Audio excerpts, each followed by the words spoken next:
Yes, I'm back again, and today we are changing over the rotors and pads on the Colorado. Last time we went four-wheel drive and I had a lot of brake fade and pretty well cooked the brakes. They were due to be changed anyway, so I thought I might as well upgrade the pads. We're going with the DBA Extreme Performance, which are mid-range really.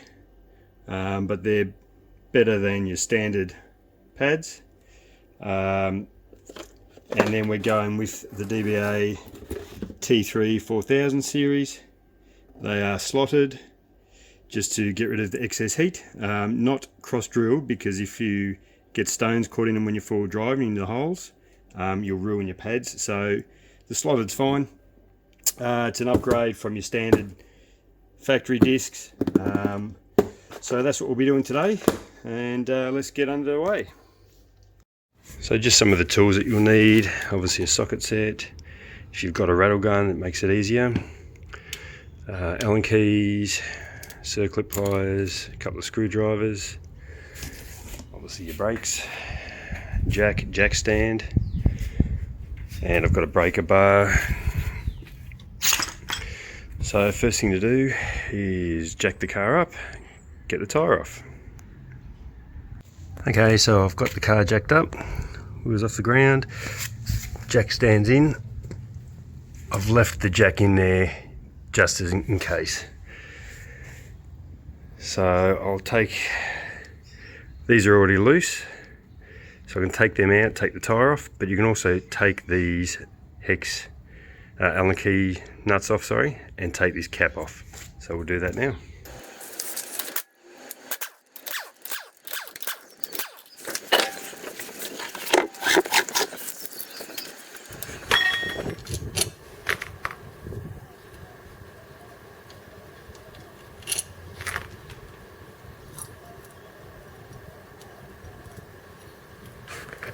Okay, so holding this on to the spline is a circlip. I don't know if you can see that. Yep, circlip.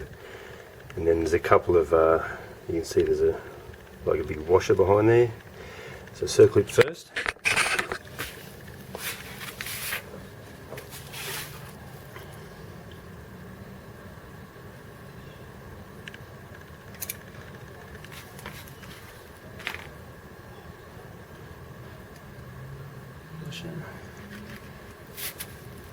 Don't lose these. And then this should come off.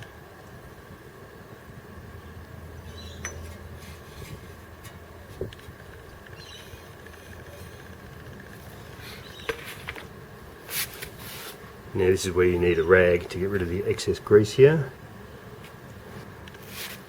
Okay, so get rid of this excess grease. And that is going to reveal 3 Phillips head screws. They come out,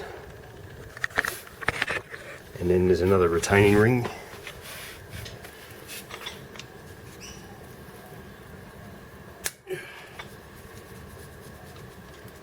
Don't strip these screws.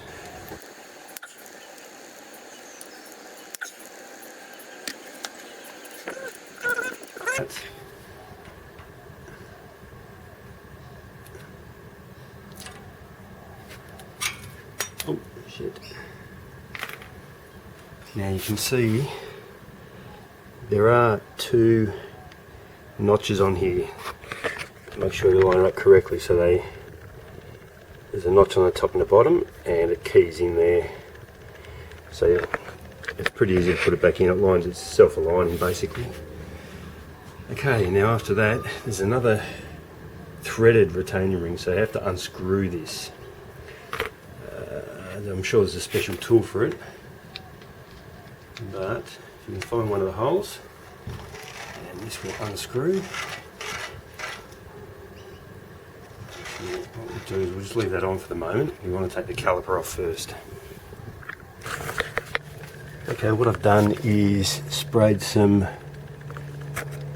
WD-40 onto the 2 caliper bolts, wherever the other one is. Where is it? There. So they're 22 mil. I've also sprayed some on these retaining bolts here. So there is 17 mil. 17. So we need to get the rotor apart from the hat section here. So they hold that on. So while this is all together, I'm just going to crack these so it's easier later.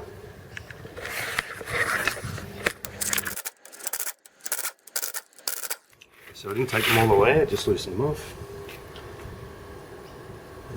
And now the caliper bolts, which is the 21, 22.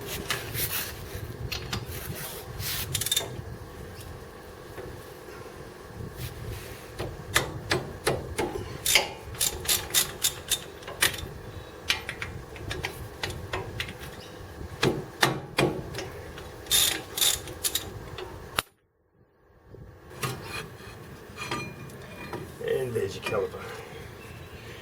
Now you don't want to hang this. You don't want to hang this on the hydraulic hose because you'll damage it. So you need to strap it up or rest it on something. Don't hang it off the hose. It's just something I thought I'd mention to get the new pads on, because they're a lot thicker than the old ones. You need to compress the pistons in the caliper. Now when you compress the pistons, it's going to force brake fluid back up the lines, back into the reservoir. Now obviously my reservoir is already full and it's got a sealed lid on it, so you need to take the lid off. And as you compress the pistons, the fluid level here will rise.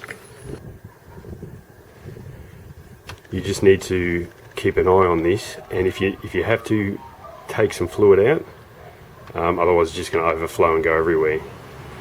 So you can either wrap a rag around here to soak it up, I guess, or if you can, take a little bit out, put it in a clean container, and then you can top it up when you finish. Okay, so what I managed to do, which isn't ideal, is I rested just the edge of the rotor on 2 blocks of wood, and then with a mesh hammer I rested that on the back edge here, the metal edge. You've got to be careful because the rubber seals here. So on the back edge of the metal, and then just whacked it with a hammer. And obviously you work your way around bit by bit, slowly, and sure enough, once this pops off, it comes out. Okay, so there's the old rotor. Now is a great time to compare it to the new one and make sure it's the right one.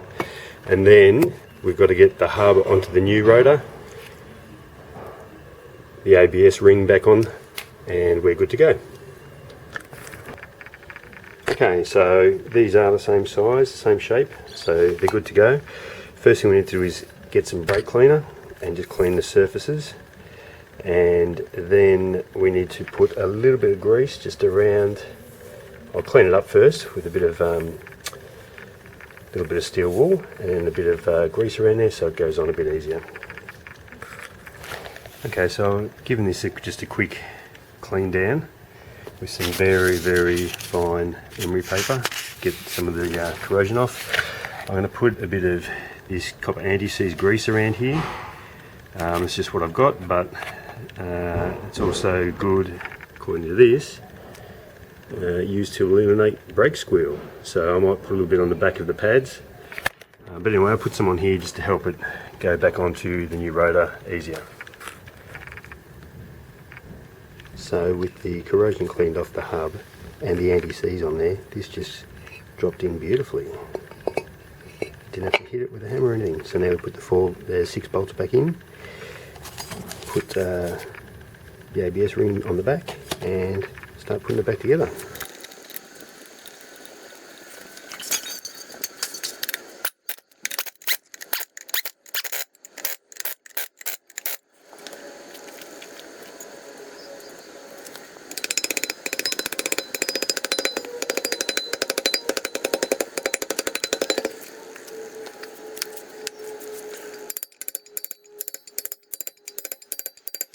Okay, we'll just check we've got the right pads, and they look pretty good.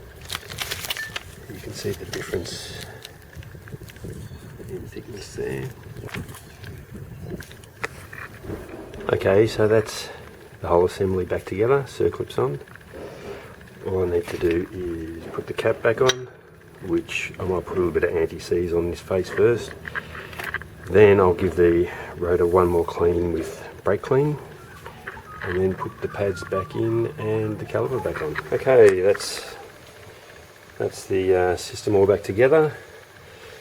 Just a top tip here, when you put your new pads in, make sure that the one with the wear indicator, this thing, is actually on the inside. I put it all back together and it's not going to work like that. So I had to take the pads back out, flip them around, put them back in. But apart from that, all good. Now I just need to get the wheel back on and go to the other side. Now, one other thing, when I was putting the new pads in, I bent one of the retaining clips. Now you do get new retaining clips, so I had to just swap it out and put a new one in, but that's fine. And she's all good to go.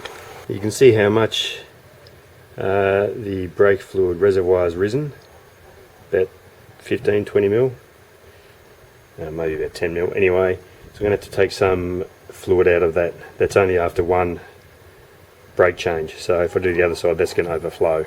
So I'll need to take some out before I do the other side. So I've run into an issue on this other side. Pretty much all of these Allen key nuts are basically seized, and I don't want to strip them. So what I've managed to do is heat up the hub with a little gas gun, just to try and expand that metal a little bit, enough to just crack them. So 3 of them I could undo normally, 2 of them I've had to use this process. Hopefully this last one will come open.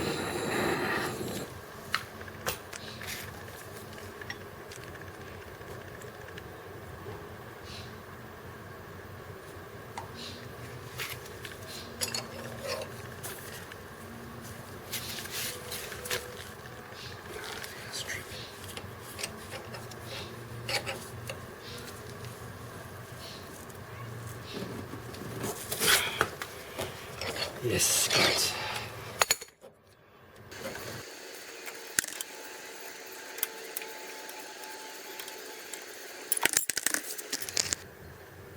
Okay, I've got another problem on this driver's side. I can't get either of the caliper bolts undone. Now I think the reason is I've actually worked on the other side before. I've changed the boot, the CV boot. This thing, I've had to change it on the other side, so I've had it all apart before. This side I haven't had it apart before. So I'm going to use the jack instead of hurting myself. Let's see.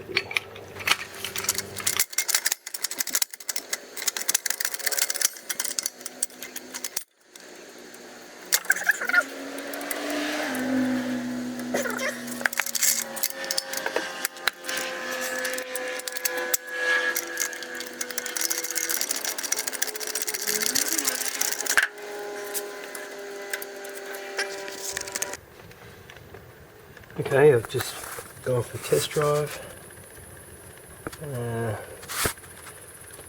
Braking seemed okay. Obviously I didn't want to do any heavy braking at this stage, but I'll have to bed them in just for the next day or two. But that's it, job done. Just before I finish up, I noticed there were 3 different markings on the edge of the rotors, and I actually didn't know this, but they've got some indicator paint here. So there's a green, orange and a red marker, and they actually change colour depending on the temperature that the brakes get to. So as you can see, the green marker at about 460 changes to white, the orange at 550 to yellow, and the red at 630 to white. So you can just get an idea of how hot your brakes are running. So obviously if you're going over the red, then you're really cooking your brakes. That's actually a good idea there. I didn't even know they had that on there. Okay, that's it. Pretty simple job, took about 3 or 4 hours. In that time though, I took the rear drums off. I just wanted to check if I need to replace the shoes. I just wanted to check if I needed to change the drums, so that time included that. So probably about 3 hours. Yeah, but pretty easy in the long run. Thanks for watching.